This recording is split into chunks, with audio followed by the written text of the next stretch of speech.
Good morning, students. Today's topic is salt breeze and its function and importance. Last lecture में बेटा हमने study किया था कि जो इलेक्ट्रोकेमिकल शेल है उसकी कंस्ट्रक्शन क्या है और उसकी जो वर्किंग है वो हमने स्टडी की थी।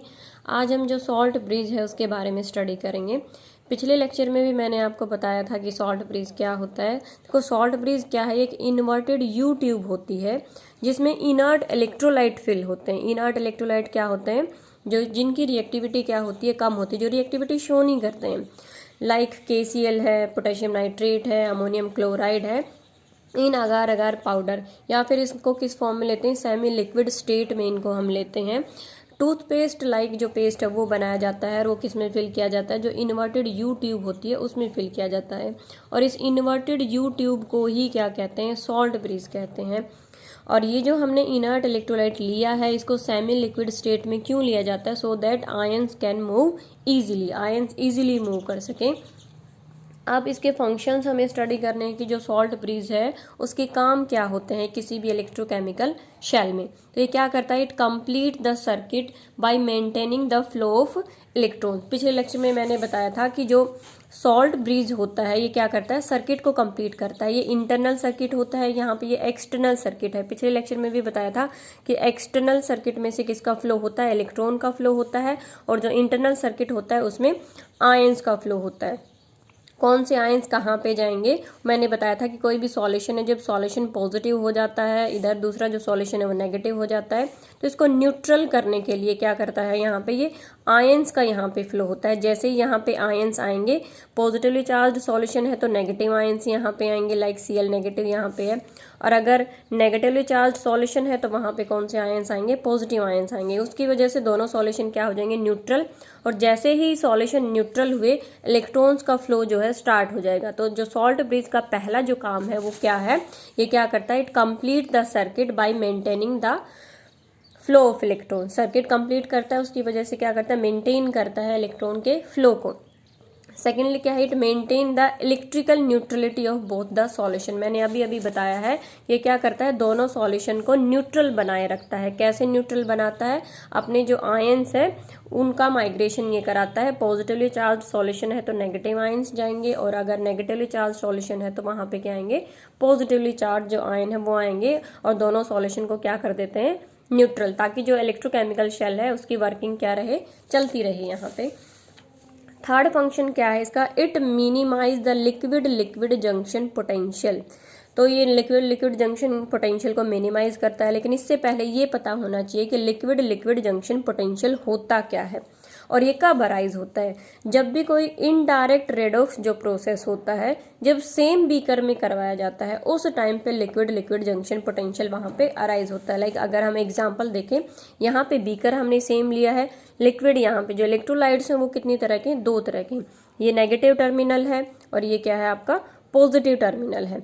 यहाँ पे क्या होगा कि ये जो लिक्विड है इनका जब चार्ज सेपरेट हो जाता है, एक साइड यहाँ पॉजिटिव चार्ज अराइज हो गया, यहाँ पे क्या हो गया, नेगेटिव चार्ज यहाँ पे अराइज हो गया है।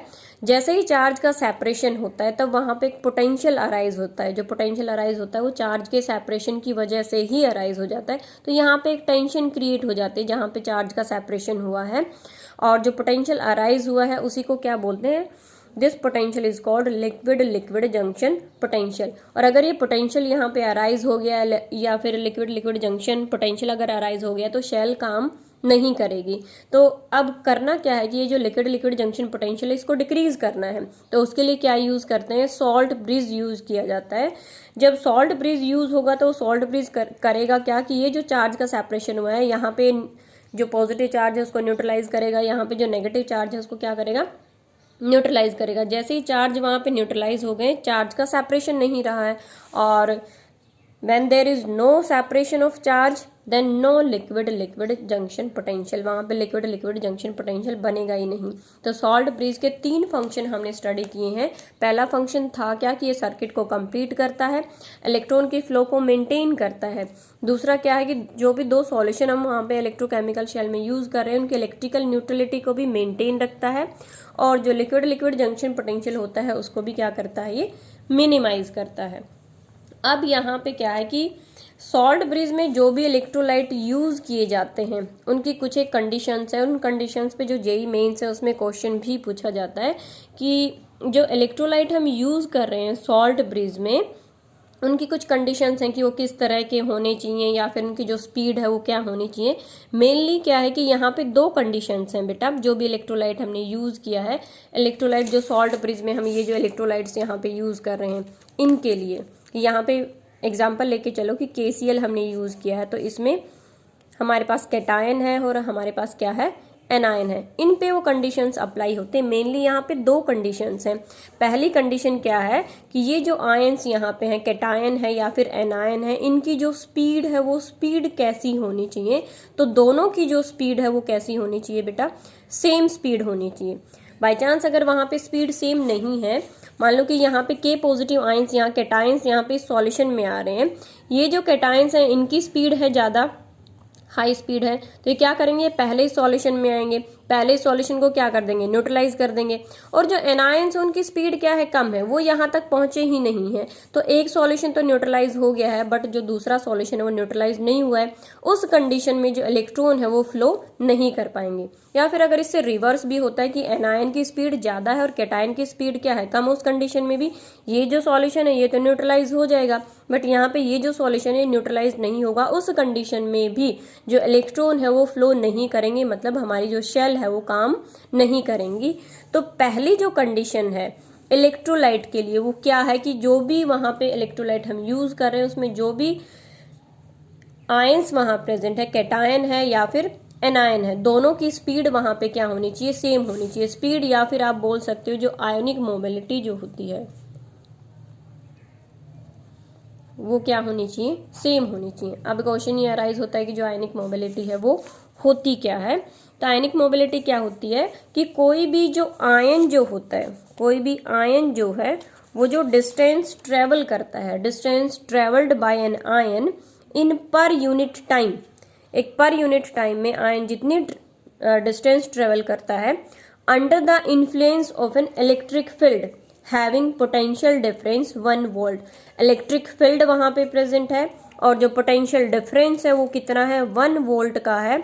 उस टाइम पे कोई भी जो आयन है पर यूनिट टाइम में जितनी डिस्टेंस ट्रेवल करता है उसको आयनिक मोबिलिटी कहते हैं। तो ये जो आयनिक मोबिलिटी है कैटायन की भी और एनायन की भी वो क्या होनी चाहिए, सेम होनी चाहिए। अब आते हैं हम हमारी जो दूसरी कंडीशन है उस पे, जो भी इलेक्ट्रोलाइट यूज किया जाता है, लाइक हम यहाँ पे KCl यूज कर रहे हैं, ये जो KCl है इसकी जो रिएक्टिविटी है, यहाँ पे जो सॉल्यूशन है वो और यहाँ पे जो इलेक्ट्रोड है वो, इन दोनों के साथ ही क्या होना चाहिए, इनर्ट होना चाहिए, मतलब ये रिएक्टिविटी शो ना करे, ना तो इधर इस सॉल्यूशन में ना ही इधर इस सॉल्यूशन में। अब जैसे यहाँ पे एग्जाम्पल किसका लिया है हमने, KCl का एग्जाम्पल लिया है और यहाँ पे हमारे पास क्या है, जिंक रोड है और सॉल्यूशन में हमारे पास क्या है, जिंक आयंस यहाँ पे प्रेजेंट है। और यहाँ से इस सॉल्यूशन को न्यूट्रलाइज करने के लिए कौन से आयंस आएंगे, Cl नेगेटिव। तो रिएक्शन यहाँ पे क्या होगी कि सॉल्यूशन में हमारे पास क्या है, जिंक 2 पॉजिटिव आयंस है या फिर जिंक इलेक्ट्रोड वहां पे प्रेजेंट है और इलेक्ट्रोलाइट से हमारे पास क्या आए हैं, क्लोराइड आयन, ये कंबाइन करके क्या बना रहे हैं, जिंक क्लोराइड। बट ये जो बनेगा यहाँ पे ये क्या होता है, हाईली सॉल्युबल होता है वाटर में, हाईली सॉल्युबल। तो सॉल्यूशन में, इस सॉल्यूशन में ये किस फॉर्म में रहेंगे, ये रहेंगे zinc 2 positive and Cl negative ion की फॉर्म में ही रहेंगे। मतलब क्या कर रहे हैं, ये रिएक्टिविटी शो नहीं कर रहे हैं। रिएक्टिविटी शो करने का मतलब क्या होता है कि जो भी इलेक्ट्रोलाइट यहाँ पे प्रेजेंट है, आयंस यहाँ पे आते हैं, यहाँ पे सॉल्यूशन में जो आयन प्रेजेंट होंगे उनके साथ रिएक्ट करके वो सॉलिड PPT ना बनाए। तो यहाँ पे जो जिंक क्लोराइड बना है ये सॉल्युबल होता है, मतलब PPT की यहाँ पे फॉर्मेशन नहीं हो रही है। तो ये जो इलेक्ट्रोलाइट लिया है वो बिल्कुल सुटेबल है। अब अगर हम दूसरा एग्जांपल लें, हमने अगर इलेक्ट्रोड यहाँ पे यूज करते हैं, हम किसकी, सिल्वर की इलेक्ट्रोड अगर यूज कर लेते या सॉल्यूशन में हमारे पास क्या होते, सिल्वर आयंस वहां पे प्रेजेंट होते और जो इलेक्ट्रोलाइट है वो हमारे पास कौन सा होता, KCl इलेक्ट्रोलाइट होता। उस कंडीशन में होता क्या कि जो सिल्वर है वो रिएक्ट करता किसके साथ, Cl नेगेटिव आयंस के साथ और वहां पे बनता क्या, AgCl। ये जो होता है सिल्वर क्लोराइड ये होता है सॉलिड। यहाँ पे क्या हो रहा है, जो सॉलिड PPT है पीपीटी की फॉर्मेशन हो रही है, मतलब ये आपस में क्या कर रहे हैं, रिएक्शन शो कर रहे हैं। तो यहाँ पे अगर हमारे पास इलेक्ट्रोड सिल्वर है या फिर सिल्वर आयन है, उस कंडीशन में ये जो KCl इलेक्ट्रोलाइट है वो हम यूज नहीं कर सकते हैं। तो जो दूसरी कंडीशन थी कि वो क्या थी कि एक ऐसा सुटेबल इलेक्ट्रोलाइट हमें यूज करना है जो कि ये जो सॉल्यूशन है इन सॉल्यूशन के साथ सॉलिड पीपीटी ना बनाए।